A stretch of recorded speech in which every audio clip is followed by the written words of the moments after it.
Berikutnya, tausiah dalam rangka haul ke-49 Kiai Haji oleh Gus Baha kami haturkan.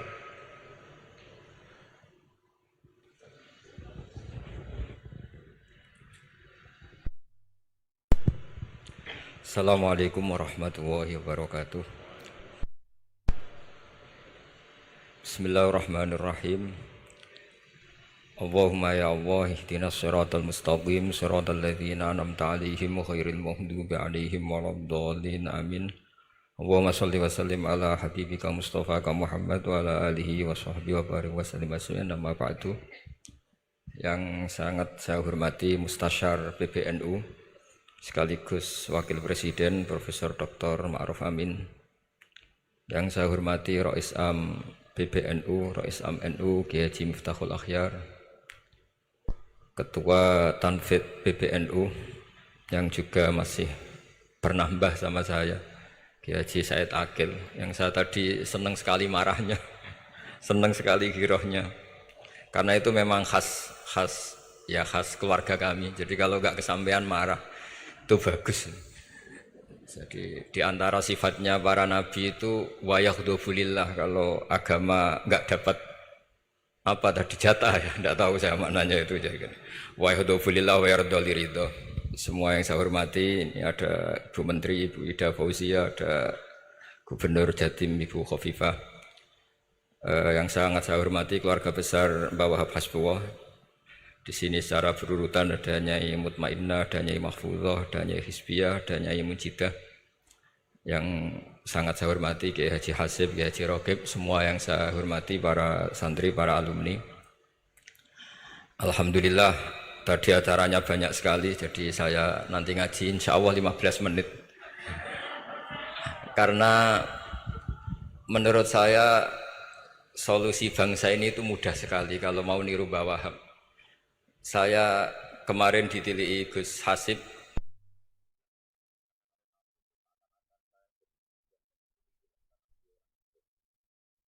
kemudian beberapa hari dikasih paketan beliau tentang Mbah Wahab, buku dari beliau tentang Mbah Wahab. Tapi sebetulnya saya tahu banyak tentang Mbah Wahab tanpa buku itu, karena Mbah Maimun guru saya juga bapak saya Kiai Haji Nur Salim sering cerita. Kiai Wahab itu pedagang, politikus, juga pahlawan. Kita sebetulnya melihat itu sederhana, hanya sederhana dalam pikiran ulama. Jadi pernah suatu ketika Sayyidina Ali itu marah besar melihat umat Islam itu, sehingga beliau marah besar. Di antara kalimatnya itu, karena ini tengah-tengah kalimat langsung pakai fa. Adalah nanti terserah santri-santri yang iqrob. Fakubhan lakum hina sirtum gharadun yurma. Jadi umat ini akan buruk sekali ketika posisinya itu objek di sasaran tembak pihak lain.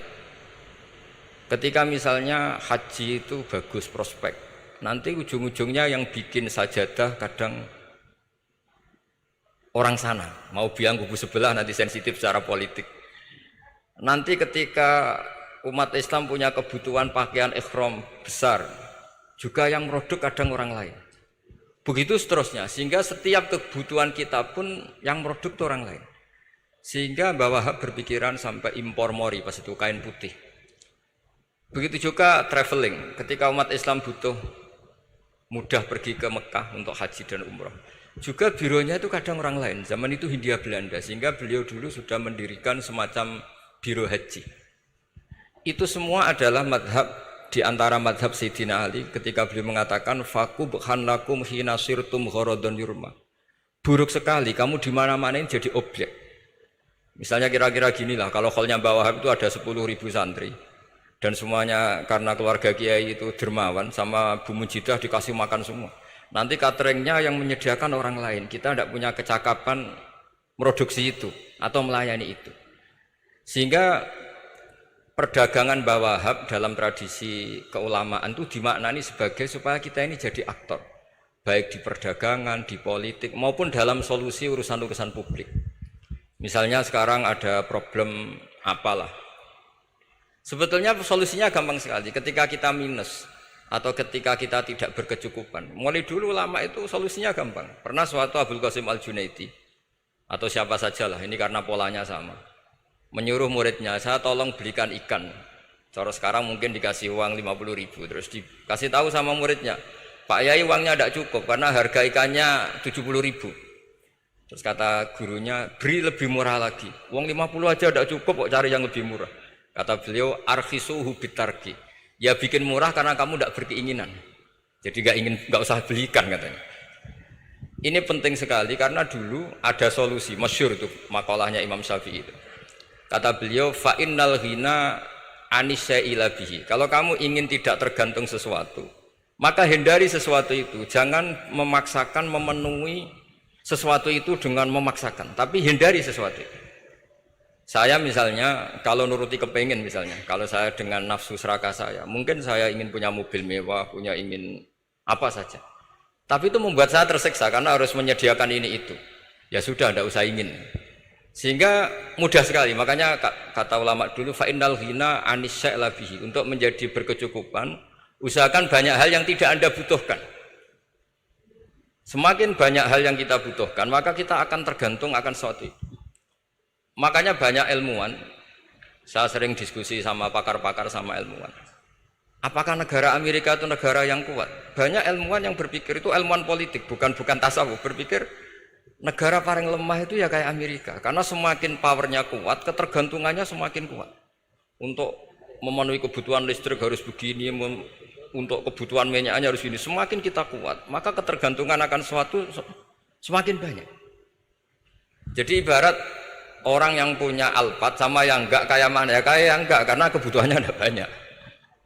Artinya dalam kondisi krisis, ulama masih punya solusi, yaitu al-ghina itu anisya' labihi. Jadi usahakan ketercukupan itu karena menghindari kebutuhan-kebutuhan yang tidak primer, yang tidak prinsip. Bukan memaksakan semuanya terpenuhi. Karena kita ini ulama. Dulu ketika sebelum ada negara, belum ada TNI, itu ulama punya cara untuk melawan Belanda.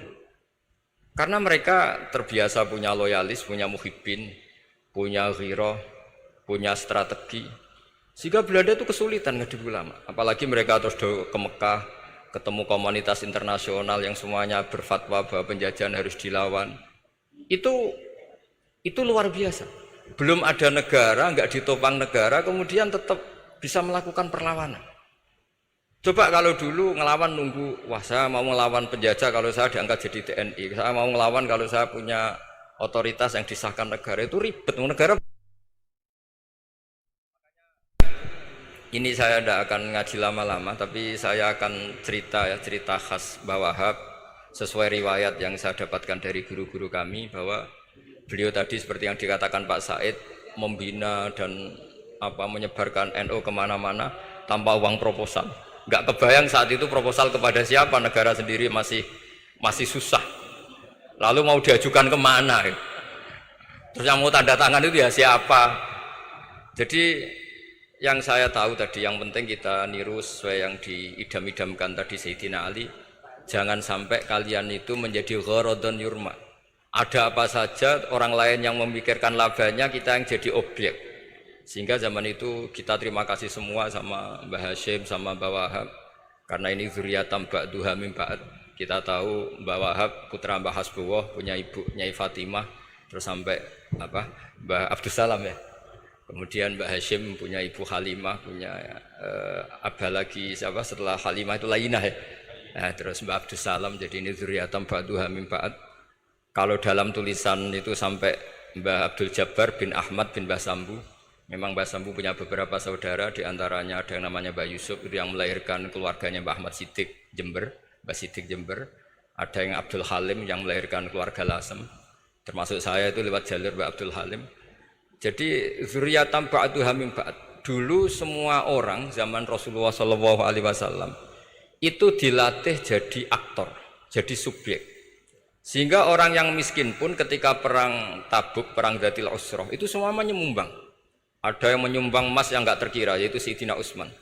Ada yang cerita, ya Rasulullah saya tadi malam buruh dan punya beras hanya 2 kilo, yang 1 kilo saya sumbangkan jenengan, yang 1 kilo saya pakai untuk keluarga kami. Sekarang logikanya sederhana. Kalau orang miskin 3.000, pas itu anggap saja pasukannya misalnya 3.000. 3.000 nyumbang beras 1 kilo, itu artinya terdapat 3.000 kilo beras. Artinya apa? Orang Islam yang miskin membiayai dirinya sendiri untuk makan. Dan mereka adalah aktor heroik. Tapi kalau misalnya ini orang-orang miskin ini tidak mau urun rembuk, kemudian menjadi beban negara, maka yang harusnya dipakai senjata, dipakai beli sembako. Dulu zaman Nabi meskipun orang itu miskin itu semuanya bersifat heroik. Sehingga perang Dzatul Usra itu perang paling dikenang Al-Quran. Nah, efek dari ingin memberi adalah tidak tamak. Makanya kalau dalam kitab tasawuf itu orang kikir itu gak dikritik. Yang dikritik orang tomak. Karena orang menvonis orang lain kikir itu pasti karena berkeinginan mendapat. Kalau tidak berkeinginan mendapat, maka orang lain tidak akan kamu vonis sebagai kikir. Andai kan kita semua ingin memberi sumbangan kepada Indonesia, maka kita tidak akan menvonis pemerintahan kita tidak becus ngurmat kita. Meskipun pemerintah tentu berkewajiban ngurmat orang-orang miskin itu tentu. Tapi andai kan semua orang miskin berpikir ingin menyumbang pemerintah, maka tidak akan menyalahkan pemerintah ketika faktanya nanti suatu saat atau kapan saja, semoga ini tidak terjadi, itu tidak mampu menyumbang. Karena masyarakat kepikirannya memberi, bukan mendapat. Ini solusi-solusi yang diajarkan Rasulullah SAW yang disebut al-yadul ulya khairum minal yadis sufla. Jadi bahwa posisi memberi jauh lebih baik ketimbang posisi menerima. Sehingga ketika Allah mensifati orang baik itu siapa? Allah mensifatinya sederhana. Wa mimma razaqnahum yunfikun. Orang yang kepinginannya itu yang memberi. Itu dulu zaman Nabi pas perang Khandaq, pas perang Tabuk, pas beberapa perang. Itu orang yang paling miskin pun turun. Sampai orang-orang munafik mencibir, innallaha ta'ala la ghaniyun an shadaqati hadza. Allah tidak butuh sedekah hanya 1 kilo. Tapi coba efeknya dari sedekah 1 kilo itu tadi, misalnya orang miskin yang perang 3.000, itu semuanya memakan uangnya sendiri setidaknya enggak jadi beban negara. Terus mentalnya itu patriotik. Dari mental patriotik itu ketemu Belanda kayak apa, mereka bisa makan apa saja. Mulai ares gedang, mulai apa saja, yang penting halal. Karena mentalnya dari awal heroik. Tapi andikan mereka mentalnya tomak, mungkin sudah mati. Karena, wah nunggu negara ngasih makan, proposal dulu, sedang mati. Tapi orang dulu enggak, karena heroik, inginnya memberi sehingga bisa mendapatkan solusinya sendiri. Ini solusi yang saya tawarkan sebetulnya ini mudawwan, artinya mudawwan itu ada di beberapa kitab, lihat di beberapa tafsir istilah perang Dzatul Usra, perang Tabuk atau perang apa saja itu memang zaman itu susah sekali. Itu menjadi solusi utama adalah setiap orang ingin bermental patriotik. Nah, kalau sudah orang bermental patriotik itu gampang, ukur apa saja itu gampang. Karena tadi dari 3.000 atau 1.000 atau apa saja pasukan sampai ada yang urun tadi beras 1 kilo. Tapi 1 kilo itu menjadi satu watak, satu karakter bahwa bangsa ini inginnya memberi sama negara. Sehingga negara ini mudah merdeka. Coba kalau semua orang miskin zaman itu bermental ingin mendapat, ribut proposal, nyalahkan ini, enggak didata miskin tersinggung, kan capek. Jadi ini memang zaman akhir ya, agak aneh, orang enggak didata miskin itu tersinggung. Kalau besanan nyari yang kaya, tapi kalau ada sumbangan nyari sebagai yang miskin. Jadi kalau tanya solusi khas ulama, kita belajar dari perang Dzatul Usra. Itu orang yang miskin semuanya urun. Nah barokahnya urun itu kemudian mereka bermental patriotik. Barokahnya patriotik, yang kaya, yang miskin, yang pinter semuanya berkontribusi untuk menyumbang negara. Akhirnya negara ini bisa merdeka sebelum terbentuk TNI, sebelum terbentuk Polri. Karena tadi keinginan memberi, keinginan patriotik. Sehingga cerita buyut-buyut saya ketika Belanda atau apa Jepang itu yang dicari di geladak saya itu ya kitab. Karena kitab ini dianggap sumber inspirasi mereka melawan Belanda. Dulu kita tahu masyarakat kita itu kalau ngerti Belanda itu dipanggil Doro, wis penjajah jadi diundang Doro. Itu kan terlalu dulu. Sehingga orang Arab itu kadang agak dengan tanda kutip mencibir kita kalau bahasakan negara jajahan itu mustakmarin. Negara yang perlu rame karena cara berpikir masih terbelakang. Wong penjajah kok dipanggil Doro. Terus ketika beberapa kiai melihat Belanda baik karena di alun-alun dikasih masjid gini-gini sudah tidak berontak karena anggap Hindia Belanda itu baik. Baru ketika era beberapa ulama, ada Mbah Hashim, ada Mbah Hasbuh, tadi kata beliau Dwi Tunggal tadi. Terus ada fatwa resolusi jihad. Sehingga mereka baru sadar bahwa Belanda itu ancaman. Kayak apa pentingnya ilmu, kayak apa pentingnya fikih. Karena di fikih jelas, jihad untuk melawan penjajah itu fardu kifayah. Tapi jika musuh kadung ada di kita, maka itu fardu ain. Tidak lagi ada prasyarat harus lelaki, harus merdeka, enggak, perempuan pun harus terlibat. Jika kita punya pahlawan kayak Cut Nyadin, beberapa daerah Kartini, itu ada di khazanah kitab-kitab fikih kita. Jadi kita tidak pernah kehilangan khazanah untuk menjawab muskilatus zaman, untuk menjawab problem-problem zaman.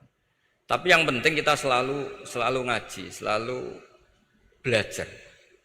Saya adalah orang yang sebetulnya tidak pernah ingin terkenal karena saya itu suka belajar. Cuma saya bikin pengecualian, mau diundang kalau pernah sepuh. Ternyata yang pernah sepuh itu banyak. Ini agak musibah bagi saya karena harusnya kiai itu ya dihormati. Tapi gara-gara kalah sepuh digawe kongkonan. Saya ini kemana-mana digawe kongkonan. Jadi gayanya nasihati, tapi aslinya diperintah. Jadi tidak ada kerennya sama sekali. Saya di mana-mana posisinya al-makmur, diperintah. Tapi saya senang karena ilmu itu butuh konsensus.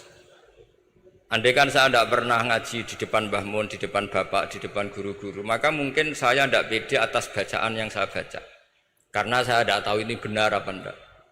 Jika masyhur dalam guyonan santri, ada orang tidak baca-baca kitab, cari kamus sampai mati tidak ketemu. Karena dia bacanya lam tardiman. Wah itu cari di kamus sampai mati tidak akan ketemu. Bareng tanya gurunya, ini apa Pak Yai? Oh itu lam tarodaman juga. Lam tarodaman itu karena marjeknya mar'ah, orang ningali sapa mar'ah daman ing getih. Dia bacanya jadi satu lam tardiman.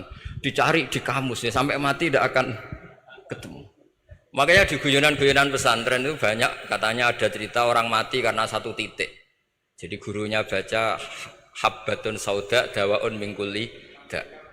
Jadi dia kitabnya kelebihan apa? Titik. Jadi kelebihan titik dia bacanya itu hayatun sauda dawaun min kulli da. Nyari ular hitam, kobra, dipatuk mati. Padahal sesuai resep kitabnya. Karena kitabnya dia kelebihan titik hayatun sauda. Artinya maknanya ular hitam. Sementara tagnya mestinya habbatun sauda. Jadi kenaifan-kenaifan begini itu harus kita dandani. Karena yang bisa, kata Pak Said tadi, yang bisa itu kita. Cari kebenaran dari mana. Kita itu ya pokoknya ulama lah. Tidak harus NU, tidak harus Muhammadiyah, pokoknya ulama. Yang wasatiyah. Itu nanti terus gimana, yang wasatiyah itu kayak apa, tapi jelas ulama. Karena dulu zaman, kalau kita fair secara sejarah dulu ya Mbah Wahab ya dekat Mas Mansur, dulu Mbah Hashim ngaji sama Mbah Ahmad Dahlan sama-sama di Mbah Soleh Darat, ketika di Mekah ya sama-sama ngaji di Syekh Khotim Minangkabau. Jadi kalau era beliau itu ya memang dulu perbedaan itu nggak ada masalah. Karena perbedaan itu bawaan visi ya. Saya belajar usul fikih di antara yang diceritakan di buku-buku Mbah Wahab. Beliau itu ahli usul fikih. Sementara Ki Bisri itu suka fikih mateng. Sehingga memang ada perbedaan antara fikih mateng dan usul fikih. Saya beri satu contoh. Ini guyonan tapi nanti di usul fikih nanti kelihatan. Di usul fikih itu ada ilmu namanya tangkihul manat. Ketika Nabi sama-sama menyebut sesuatu, sebetulnya ada benang merah di situ, tidak sama persis. Misalnya begini. Ja'a a'rabiyun ila Rasulillah sallallahu alaihi wasallam. Faqala ya Rasulullah ahlaktu. Wa ma ahlaka qal waqatu imraati fi nahari Ramadan. Ya Rasulullah, saya ini orang yang rusak karena saya berhubungan intim dengan istri saya di ketika Ramadan. Terus Nabi ngendikan, ya sudah kamu harus merdekakan budak, saya tidak punya ya Rasulullah. Ya sudah kamu puasa 2 bulan berturut-turut. Kata beliau, puasa baru sehari saja kecelakaan apalagi 2 bulan. Karena kamu orang Arab lah, orang Arab itu, dia cerita ini di Arab tadi. Terus, ya sudah kamu sedekah sama 60 orang miskin. Saya ini orang paling miskin. Susah kan menghadapi orang miskin seperti ini itu. Nah, pertanyaannya secara usul fikih, menurut mazhab Syafi'i, sanksi berat itu hanya untuk yang berhubungan suami istri. Sehingga kalau membatalkannya pakai rokok, pakai minum, pakai makan, tidak kena sanksi seberat itu. Masuk akal kan, karena memang hubungan suami istri dalam banyak hal, misalnya haji, itu ifsad, yang benar-benar ifsad, bisa merusak haji secara total. Tapi menurut Imam Malik, pikiran Imam Syafi'i itu dianggap aneh. Loh ini hubungan suami istri itu statusnya mubah, sesuatu yang boleh. Maka semua hal yang boleh tapi merusak kehormatan Ramadan, maka ketentuannya sama. Yaitu misalnya nggak sakit, nggak apa, pagi-pagi nyate. Wah itu kan melecehkan Ramadan, enggak sakit enggak apa kok pagi-pagi nyate. Perlu dicatat karena hubungan suami istri itu sesuatu yang boleh. Berarti kalau yang boleh merusak Ramadan hukumannya berat, makan yang statusnya boleh juga hukumannya berat. Itu dulu bapak saya ketika bikin analogi itu mau cerita sederhana gini. Hak di ono santri ya goblok, kandhanane angel. Istrinya lapor ke kiainya. Pak Yai, santri jenengan kalau sama istri sering mukul itu nabok pakai tangan. Santrinya dipanggil kan alumni, kamu jangan sering mukul istri kamu gini-gini. Iya Pak Yai, njeh. Suatu saat 2 minggu istrinya lapor lagi, sekarang tidak nabok Pak Yai, nyaduk. Karena yang dilarang hanya nabok. Dipanggil kiai, lo kamu katanya masih sering nyaduk istri kamu. Yang dilarang kan mukul, sekarang nyaduk. Kapan-kapan meludahi. Nah, artinya di usul fikih dijelaskan bahwa makna haramnya naboi adalah hurmatul idza, haramnya menyakiti. Maka nyaduk sama, meludahi sama, menerlantarkan sama. Itu dulu bahwa ahlinya bikin usul fikih seperti itu. Sehingga misalnya amar ma'ruf nahi mungkar ketika beliau ditanya, apakah perlu ikut kabinet gotong royong? Tapi di situ banyak kelompok yang mungkin NU tidak cocok. Pikirannya kayak apa harus ikut, justru ikut benahi dari dalam. Meskipun dari ikut itu bahwa Wahab nyun sewu yang ngalami fitnah yang macam-macam dituduh karena zaman itu nasakom. Tapi itu beliau santai saja. Tapi zaman itu memang itu sah karena zaman itu belum dibubarkan. Jadi yang dialami Wahab ini luar biasa. Semuanya harus jadi pelajaran bagi kita. Makanya jangan pernah meninggalkan ilmu yang bernama usul fikih karena fikih yang mateng itu cara basa Jawa ini akan kehilangan stok teks. Misalnya Nabi sedekah pakai kurma atau pakai apa makanan pokok. Itu hadisnya itu kurma sama Imam Syafi'i digenti kutu ahli baladi, yaitu makanan pokok dari negara. Sehingga kita tidak bisa mentang-mentang Nabi sedekahnya pakai kurma terus kita orang miskin kita kasih kurma. Bisa linu tuh nih kalau makan kurma orang Indonesia itu. Karena yang penting itu kutu ahli balad bukan kurma. Bukan mentang-mentang Nabi sholat di Mekah Medina kalau ingin persis sunnah Rasul sholatnya harus di Mekah Medina. Kalau di Indonesia Nabi tidak pernah sholat di Indonesia. Sunnah Rasul sholatnya di Mekah Medina, bisa ada orang sholat kalau gitu. Jadi ada ilmu yang namanya tangkihul manat, yang harus ditiru itu sisi mananya. Nah dalam konteks Arabi tadi terus kemudian ada dibuang, Ja'a Arabion, kata Arabi itu dibuang.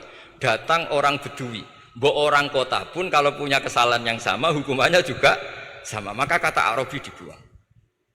Nah menurut Imam Malik kata jima, hubungan suami istri juga dibuang, digenti membatalkan puasa dengan apa saja yang tanpa udzur syarat.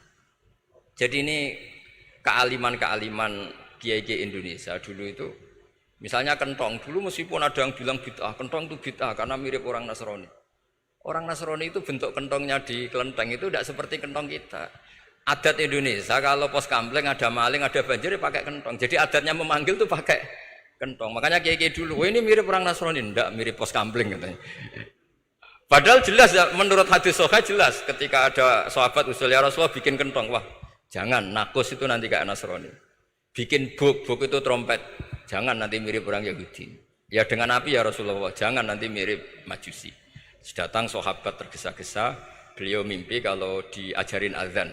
Azan itu maknanya al-ilam, memberi maklumat waktu sholat. Akhirnya ada azan. Kemudian ulama Indonesia dulu Mbah Hashim sama Kiai Fakih Mas Kemambang yang satu anti kentong, yang satu pro kentong. Itu dulu ya saling menghormati enggak masalah. Karena fikih itu sekali khilaf itu mirip-mirip. Tadi Pak saya Takil nyinggung Palestina. Saya pernah ke Palestina. Itu banyak ulama Mesir yang mengharamkan orang datang ke Yerusalem, ke Masjid Aqsa. Karena mau tidak mau harus dapat visa Israel, berarti ngaku eksistensi Israel. Karena dianggap mengaku eksistensi Israel maka hukumnya haram.